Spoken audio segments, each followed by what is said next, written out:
3アクセル了解。続いてブルーサイドカリーナ・モリさん3アクセル。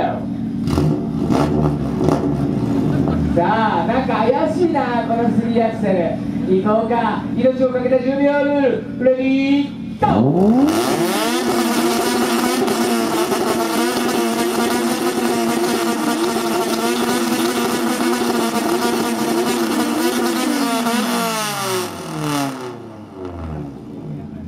行きましょう。じゃあ皆さんフラットブルーサイドカリーナモリさんの勝ち。